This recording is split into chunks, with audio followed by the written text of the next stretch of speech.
About 50 minutes into my please play as long as you want hands-on demo with 2XKO at EVO 2024, I realized I was going to miss the first match of my Tekken 8 pool.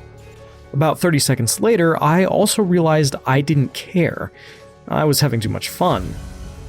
Getting DQ'd from my Tekken bracket would suck, sure, but if I was lucky, I could probably play my losers match. And besides, I was getting to play with Vineeth Apology Man Mecha, a noted fighting game pro who was working on 2XKO, and showing my group what the game might look like at a high level. When was I going to get a chance to do that again, or see the game played like that live in front of me pre-release? Compared to that, starting out my Tekken run in the losers bracket wouldn't be so bad.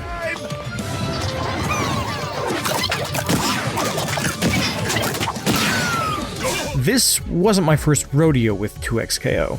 I had also played it at EVO last year, but what stood out to me was how much had changed, both on a systems level and with the new characters. There was only one truly new character in the build, Braum, a massive, muscled, seriously this dude's pecs have pecs, shield-wielding mountain of a man, who runs around with the adorable little poros. But it was also my first time getting to play Alawi, who was first available at EVO Japan this year, and see some of the new stages, experience Pulse, the newest addition to the Fuse system, and get a feel for the changes Riot has made to Ari since I last played. It was a lot to come to grips with, but I came away with a deeper appreciation for what Riot is trying to accomplish with 2XKO, and I left very, very excited to play it again. First things first, if you've never heard of 2XKO, formerly Project L, it's Riot Games' attempt to bring the League of Legends universe to fighting games. 2XKO is designed to be simpler and less intimidating than most fighting games, even by the standards of a tag fighter, which usually features simpler inputs compared to one-on-one examples like Street Fighter, Guilty Gear, or Tekken. If quarter circles, DP motions, and 360s make you grind your teeth, 2XKO wants to bring you in and help you along in ways that make it easy to pick up and play without losing the technical depth that fighting games are known for. Unlike the most famous tag fighters, think Marvel vs. Capcom 2 and 3 or Dragon Ball FighterZ, 2XKO is a 2v2 game, not a 3v3 one. Secondly, it's a game where you can play solo or with a friend, with each of you taking control of one of the characters on your team. Finally, it uses a simplified control scheme similar to Street Fighter VI's modern control option. You've got a button for light, medium, and heavy attacks, 2 buttons that can be used for special moves and supers, and 1 for tagging in your partner or calling in an assist. There's also a button for dashing and parrying, but we'll come back to that in a second. Can't do a DP motion reliably? No problem. All you have to do to pull off the flashy specials in 2XKO is hold the direction and press a button.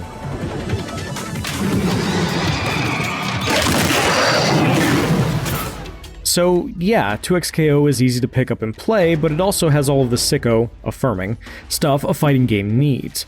That means a strong strike throw game, some of the dirtiest mix-up you've ever seen, you are not blocking some of this stuff, trust me, and stylish combos that will melt health bars and look good doing it.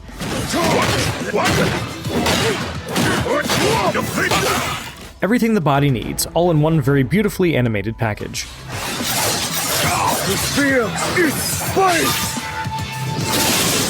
Let's start with accessibility. One of the biggest new additions in this build is Pulse, the newest option in the Fuse system.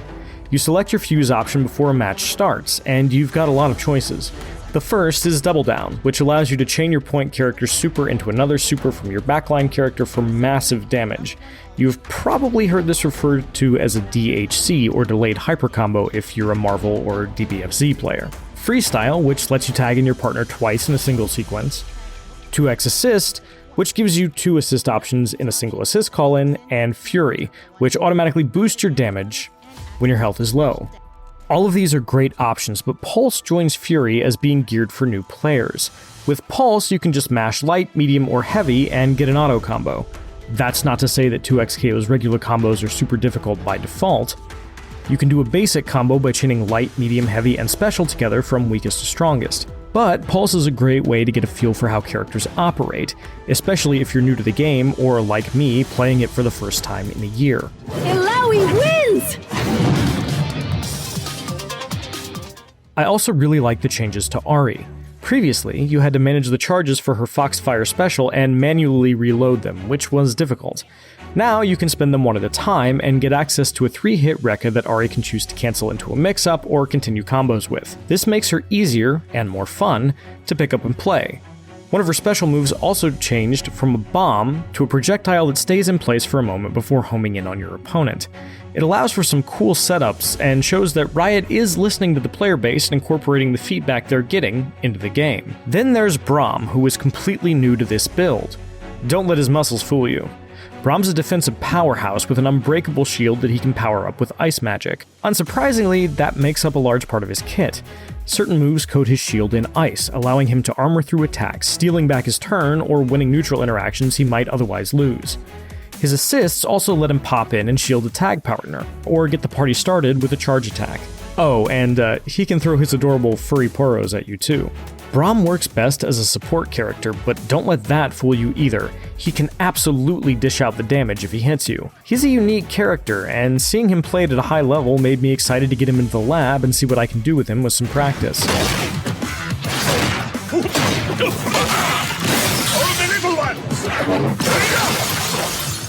My favorite new addition, though, was Illaoi, the Kraken Princess. Illaoi is a high-damage powerhouse who can summon tentacles to set up her combos and pressure strings. One of her specials summons them and the other activates them. To be clear, she's not a puppet character. She's plenty scary without the tentacles, but if you set them up right, she can deal absolutely monstrous damage, which removes some of her best and scariest neutral tools. Playing Illaoi means taking smart risks, setting up your tentacles, and cashing out when you land the right hit. If you can't do that, though, you'll have to take more risks or rely on your tag team partner to set you up. Playing Illaoi right is a blast, and I can't wait to spend more time with her. The rest of what I saw from 2XKO is the same as it was last year. Darius, Echo, and Yasuo return, and the systems are still incredibly solid. I love that there are so many defensive options. The parry I mentioned earlier comes in 2 flavors, standard and low, and will open up your opponent if you time it right, but leave you open if you guess wrong. There's also classic tag fighter systems like push block and retreating guard to help you out on defense, and dynamic save, where your tag partner can come in and save you mid-combo, similar to Guilty Gear's Burst. But there's also unique systems like Last Stand, where your defeated tag character can come back for one last, powerful attack. What impresses me most about all of this is how unique it feels. You can point out 2XKO's influences, but it feels original, and most importantly, nails the League of Legends art style and vibe, and translates the characters admirably. It feels great so far, and coordinating with your tag partner during a match or yelling save me," when you're being comboed is a lot of fun. I made my Tekken pool, as it turns out, and won my first game before losing the next 2. Not bad for someone who didn't practice beforehand. My fondest memory of that part of the day, though, was pulling off a huge comeback with Illaoi while I was teamed up with Mecha against 2 IGN staffers. I had 1 hit left, but somehow we managed to pull it out. When it happened, he grabbed me by the shoulders and shouted, "Yes, let's go!" That's what makes fighting games great, and the fact that 2XKO can evoke that feeling. We were all cheering, laughing, fist bumping, and shouting, "Oh no!" during the round robin sets we played, while it's this far away from release, is special. Riot clearly cares deeply about getting 2XKO right, and that dedication is on full display so far. When Riot staff finally kicked us off the demo station, I was satisfied, but I still can't wait to play more. That Alpha Lab invite can't hit my inbox soon enough. For more on 2XKO, don't miss 13 minutes of gameplay from last year's EVO. And for everything else in the world of video games, stick with IGN. Vast tireless warrior!